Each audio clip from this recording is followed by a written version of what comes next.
Hello friends, आज हमारा topic है कॉमनवेल्थ गेम से रिलेटेड। अभी अभी इंग्लैंड के बर्मिंघम में अलेक्जेंडर स्टेडियम में 22वां कॉमनवेल्थ गेम हुआ। इसी को हिंदी में हम राष्ट्रमंडल खेल कह सकते हैं। आज के इस वीडियो में हम यही समझेंगे कि राष्ट्रमंडल खेल का जो इतिहास रहा है वो कैसा रहा है और कब से ये अब तक किस किस माहौल से ये गुजर के आया है। और हम ये भी बात करेंगे साथ साथ कि जो 22वां राष्ट्रमंडल खेल हुआ इसमें भारत का प्रदर्शन क्या रहा है। मतलब हम कुल मिला जुला के कॉमनवेल्थ गेम के इतिहास के बारे में बात करेंगे और भारत के इसमें अब तक के प्रदर्शन के बारे में बात करेंगे बहुत ही शॉर्ट में। तो देखिए, अगर मैं कॉमनवेल्थ गेम के इतिहास की बात करूं तो एक समय था 1881 का। 1881 में एक व्यक्ति थे एस्ली कूपर। एक व्यक्ति थे एस्ली कूपर। सबसे पहले इनके दिमाग में ये आया था कि एक हम इस तरीके का गेम जो है वो कराए, ठीक है। और एस्ली कूपर के मन में ये आया और ये बात है 1881 की। लेकिन धीरे धीरे, लेकिन जो इस समय का इनका विचार था ये इस टाइप का गेम कराने का, ये विचार था कैसा? तो देखिए, ये विचार क्या था कि ब्रिटेन जो था वो लगभग ऑल पूरे वर्ल्ड की बात करें तो 85% इलाके पे जो है अपना अधिकार जो है वो करा चुका था। उसकी एक नीति थी, फूट डालो और राज करो की नीति। ब्रिटेन का ये क्लियर है कि उसने कभी युद्ध नहीं किया, वो हमेशा अपनी नीतियों के ही दम पर एक साम्राज्य से दूसरे साम्राज्य पर अपना अधिकार करता हुआ आया है। तो ये जो विचार था यही था कि ब्रिटेन के जिन पर ब्रिटेन का अधिकार है उन देशों का एक ऐसा गेम कराया जाए। ये विचार आया था 1881 में एस्ली कूपर के मन में। और इसके बाद 1930 में पहली बार इस गेम को कराया गया और ये कराया गया कनाडा के ओंटारियो शहर में। तो और ये गेम का जो नाम रखा गया वो नाम पहले कॉमनवेल्थ गेम नहीं था, पहले इसका नाम था ब्रिटिश एम्पायर गेम। तो इस नाम से चला। 1930 में ये स्टार्ट हुआ और ये हुआ कहां? तो ये कनाडा के ओंटारियो शहर में हुआ। और इस गेम की जो जिम्मेदारी थी वो रॉबी रॉबिन्सन को सौंपी गई ये गेम कराने के लिए। तो 1930 में ये गेम हुआ और ये हुआ कनाडा के ओंटारियो शहर में। अब कनाडा का अगर मैं ओंटारियो शहर की बात करूं तो ये कुछ ऐसा है कि देखिए, कनाडा और इधर है कनाडा, ऊपर है कनाडा और इधर जो है वो यूएसए का इलाका है और इधर है ये कनाडा वाला इलाका।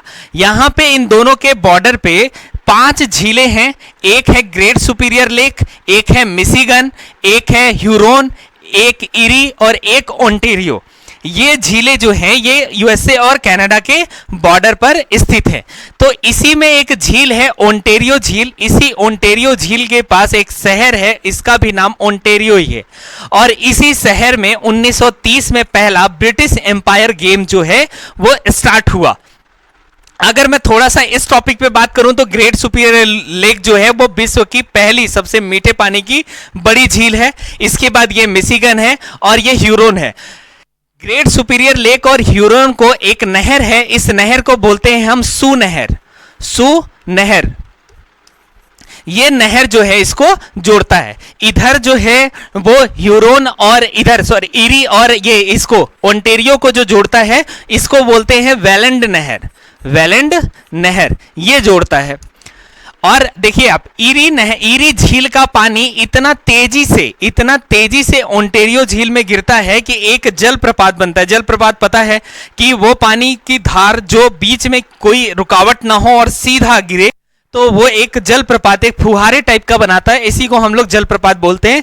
तो यहां पे एक नियाग्रा जलप्रपात जो है वो बनाता है ये झील, ओंटारियो झील के पास ही यहीं बनता है। यहीं पे शहर था कनाडा का ओंटारियो। और इसी शहर में जो है पहला ब्रिटिश एम्पायर गेम जो किया गया। और ये कब किया गया? 1930 में। भारत भी उस समय ब्रिटेन के कब्जे में था और इस गेम में वही पार्टिसिपेट करते थे जो कभी ना कभी ब्रिटेन के गुलाम रहे हैं, जो ब्रिटेन के अधिकार के अंदर हैं। तो भारत भी ब्रिटेन के अंदर था, तो भारत ने भी अपना पार्टिसिपेशन किया 1934 में और 1938 में। हर 4 साल में यह गेम होता है। तो 1930 में हुआ, 4 साल के बाद 1934 में जहां भारत ने भी पार्टिसिपेट किया, इसके बाद 1938 में। इसके बाद 1934 में भारत भी पार्टिसिपेट किया, 1938 में ही। इसके बाद विश्व में द्वितीय विश्व युद्ध चालू हो गया और द्वितीय विश्व युद्ध के कारण जो 1942 में गेम होना था वो कैंसिल हो गया और जो 1946 में गेम होना था वो कैंसिल हो गया। इसके बाद कब हुआ? 1950 में। तो ये जो 1930 से लेकर 1950 तक के टाइम का है, इस टाइम में इस गेम को ब्रिटिश एम्पायर गेम ही कहा जाता था। लेकिन समय के साथ साथ इसके भावनाओं में परिवर्तन आया, इस गेम की भावनाओं में परिवर्तन आया और इस परिवर्तन के साथ साथ इसके नामों में भी परिवर्तन आया। तो 1950 के बाद जब गेम अब दोबारा होगा 1954 में, तो यहां पे इसका नाम बदल दिया गया और यह नाम पड़ा British Empire and Commonwealth game. 1954 से ये स्टार्ट हुआ। तो 1954 से ये स्टार्ट हुआ और 1966 तक ये इसी नाम से चलेगा, British Empire and Commonwealth game नाम से। लेकिन मैं अभी बताया कि साथ साथ इसके नामों में परिवर्तन भी होता चला गया है जैसे जैसे समय बदलता चला गया। तो जब ये गेम 1970 में हुआ, 1970 में इसके नाम को फिर बदला गया और रखा गया ब्रिटिश कॉमनवेल्थ गेम।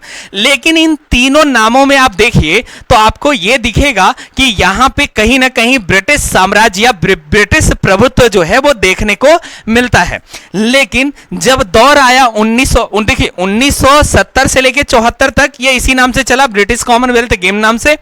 लेकिन कहीं ना कहीं ब्रिटिश साम्राज्य का प्रभुत्व इन गेमों में देखने को मिलता है। इसके बाद जो है 1978 में जब यह गेम हुआ तो इस गेम का नाम बदल कर दिया गया कॉमनवेल्थ गेम। पूरी तरह से इसकी भावनाएं जो हैं वो बदल गई और 1978 से 1978 से अब तक हम इसे कॉमनवेल्थ गेम नाम से ही जानते हैं। इसको हिंदी में हम राष्ट्रमंडल खेल नाम से जानते हैं। तो ये जो है वो पूरा सिस्टम अब तक चलता आया। लेकिन जब बात ये आई कि ठीक है अब तो भारत आजाद हो गया, तो भारत के आजादी के बाद अब हम, ये संविधान सभा का ये बात था कि अब हम इस गेम में पार्टिसिपेट क्यों करें।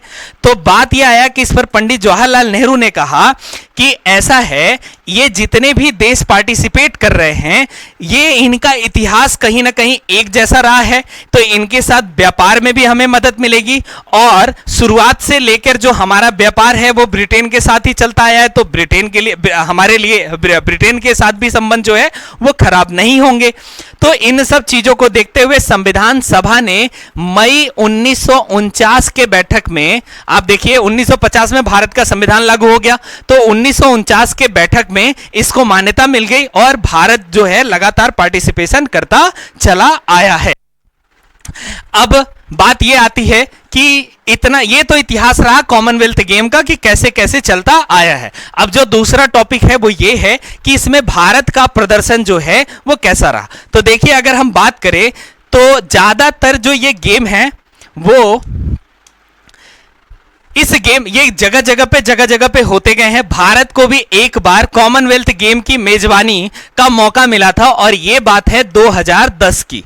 2010 में ये जो कॉमनवेल्थ गेम है ये दिल्ली के नेहरू स्टेडियम में जो है आयोजित हुआ था, जिसकी मेजबानी भारत ने ही किया था। इसमें भारत का प्रदर्शन बहुत अच्छा था, 101 पदक के साथ टोटल भारत जो है वो सेकेंड स्थान पे था, दूसरे स्थान पर रहा था।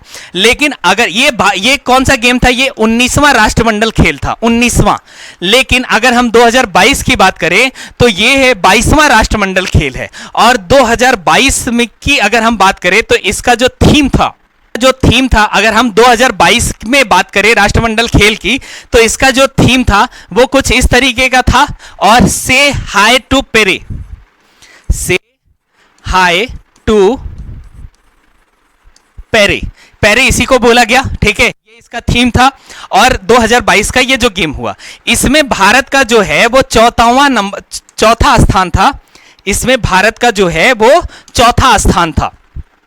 टोटल भारत ने कुल कितने पदक जीते? 61 पदक जीते। इस 61 में 22 जो थे वो गोल्ड थे और 16 जो थे वो सिल्वर थे और जो 23 थे वो ब्रॉन्ज मेडल थे, ठीक है। स्वर्ण पदक, रजत पदक और कांस्य पदक जो हैं वो इस तरीके से थे। और 61 पदक जीतकर भारत जो है वो चौथे स्थान पर था। पहले स्थान पर कौन था? ऑस्ट्रेलिया था।